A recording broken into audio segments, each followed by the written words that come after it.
नमस्कार, मैं रवि राय ज्योतिष सरोवर में आपका हार्दिक स्वागत करता हूं। अपनी वीडियो की श्रृंखला में आज हम चर्चा करेंगे राजलक्षण योग के बारे में। राजलक्षण योग एक ऐसा योग जो जन्म कुंडली में लग गया तो जातक लोकप्रिय होगा, आकर्षक होगा, मनमोहक होगा, सबका मन मोह लेगा और उसका जीवन ऐश्वर्य सुख आदि से गुजरेगा।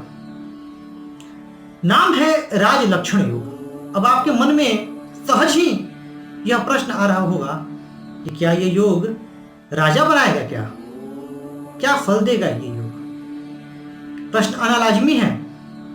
मैं बता दूं, राजलक्षण योग का राजा बनाने से कोई विशेष ताल्लुकात नहीं है, परंतु इसका अर्थ कतई यह नहीं हुआ कि जिस व्यक्ति के कुंडली में राजलक्षण योग होगा वह राजा नहीं बन सकता है। अगर और भी योग बली हुए तो निस्संदेह वह राजा बन सकता है। राजा यानी आज की स्थिति में अच्छा पोस्ट मिलना, प्रधानमंत्री बनना। अब सबसे पहले हम ये समझते हैं कि कुंडली में राजलक्षण योग का निर्माण कैसे होता है, और इसके बाद मैं आपको बताऊंगा कि यह अपना ज्यादा से ज्यादा शुभ फल कब दे पाएगा और किन सूरतों में कुंडली में इस योग के रहने के बावजूद भी उतना अच्छा फल प्राप्त नहीं हो पाएगा।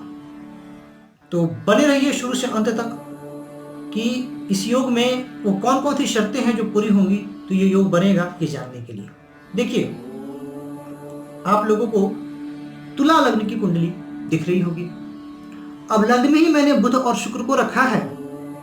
चतुर्थ स्थान में चंद्रमा है और दशम स्थान में गुरु हैं। यानी एक बात आपको समझ में आ रही होगी कि जो केंद्र स्थान है वहां ही मैंने ग्रहों को रखा है। और एक और चीज आप नोटिस कर रहे होंगे कि ये सारे शुभ ग्रह हैं। गुरु, देवगुरु, बृहस्पति सर्वाधिक शुभ ग्रह। यदि ये जन्म कुंडली में शुभ हो गए तो अत्यंत सुखद परिणाम देंगे। शुक्र, दैत्यों के गुरु, दैत्य गुरु शुक्र, शुक्राचार्य जिन्हें मृत संजीवनी विद्या आती थी। शुक्र जिसके बली होते हैं, कई कलाओं में, कई विद्याओं में माहिर होता है। उस शुक्र को केंद्र में रखा है मैंने इस कुंडली को समझाने के लिए, इस योग को समझाने के लिए। अब आ जाते हैं बुध। बुध भी शुभ ग्रह है, वाणी के कारक, बुद्धि के कारक बुध। और चंद्रमा का शुभत्व इस बात पर निर्भर करेगा कि चंद्रमा का पक्षबल क्या है। पक्षबल में चंद्रमा की क्या स्थिति है। अगर शुभ है तो हम इनकी गणना भी हम शुभ ग्रहों में करते हैं। Natural benefits. अब शर्त यह है कि ये चारों शुभ ग्रह केंद्र में विराजमान होने चाहिए। केंद्र यानी ये चारों स्थान, लग्न, चतुर्थ, सप्तम और दशम। अब ये एक साथ भी कहीं हो सकते हैं, अलग अलग भी हो सकते हैं, लेकिन होने चाहिए केंद्र में। तो ऐसा योग जो बनता है तो राजलक्षण योग का सृजन होता है। राजलक्षण योग वाला जातक राजकुमार या राजा के लक्षणों से युक्त होता है। देखने में आकर्षक होता है, वाणी मधुर होती है, वो सारी चीजें मैं आपको पहले बता चुका हूं। वेल्दी होता है, धनाढ्य होता है। अब राजलक्षण योग है तो धन का तो संबंध होगा ही। राजकुमार या राजा उसे ही कहेंगे जो धनवान हो, तो धन से भी एक गहरा संबंध है इस योग का। ये योग आपको कुंडलियों में दिख सकता है और आपकी कुंडली में हो भी सकता है, परंतु हो सके तो आपको इसका पूरा लाभ ना मिल रहा हो। इसके पीछे भी कारण है। कारण यह है कि आपको देखना होगा कि जिस लग्न में यह योग बना है, क्या उस लग्न में जो ग्रह हैं वो उस लग्न में शुभ ग्रह हैं क्या। अब जैसे तुला लग्न को एग्जाम्पल लेके मैं बताता हूँ आपको। अब तुला लग्न में बुध शुक्र, बुध लग्नेश, शुक्र लग्नेश है यहाँ पे। तो लग्नेश होने की वजह से शुक्र बहुत शुभ है। हालांकि अष्टमेश भी है, परंतु लग्नेश को अष्टमेश का दोष नहीं लगता। बुध की बात करें तो बुध नवम स्थान के स्वामी है और द्वादशेश के स्वामी है। अब द्वादश स्थान के स्वामी स्थानांतरण का फल ज्यादा देते हैं तो नवम का फल ज्यादा देंगे। नवमेश भी केंद्र में आ गए, अत्यंत शुभ हो गए।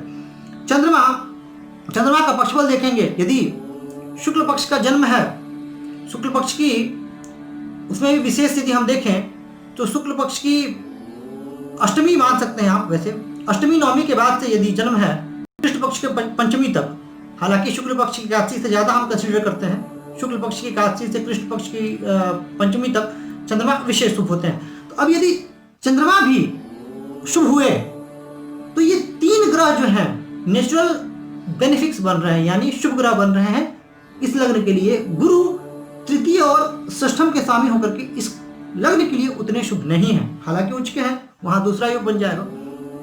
तो यदि ये हंस योग बन जाएगा, अब ये अगर सारी स्थिति जो है बने, तब ऐसा योग और इस तरह की ग्रहों की स्थितियां श्रेष्ठ फल दे सकती हैं। इसके अतिरिक्त यह भी देखना होगा कि नवमांस कुंडली में इन ग्रहों की क्या स्थिति है। क्या नवमांस में ये ग्रह पाप प्रभाव या नीच तो नहीं है? अगर वो होते हैं तो बिल्कुल शुभ फलों में कमी आएगी। अब आपके मन में ये एक सवाल और आ रहा होगा कि इन ग्रहों का लाभ कब मिलेगा? तो जाहिर सी बात है कि जब इनकी महादशा या अंतर्दशा आएगी तो ये ग्रह ज्यादा मुखरित होंगे और इनका फल जो है वो ज्यादा मात्रा में परिलक्षित होगा। यानी कंडीशन क्या है कि ये जो है ज्यादा से ज्यादा शुभ प्रभाव में हो, उस लग्न के लिए विशेष तौर पर शुभ हो, तब हम कह सकते हैं कि ये योग विशेष सुफल देने वाला हो जाएगा। और जैसे इस कुंडली में ले लें तो मालवी योग भी बन गया और यहाँ से हंस योग भी बन गया, लग्नेश और नवमेश का संबंध होने की वजह से लक्ष्मी योग का भी सृजन हो गया, चंद्रमा के अपने घर पर दृष्टि हो गई, गुरु चंद्रमा के संबंध बनने से गज केसरी योग भी बन गया। तो जितने शुभ योग बनेंगे उतना ज्यादा लाभ होगा।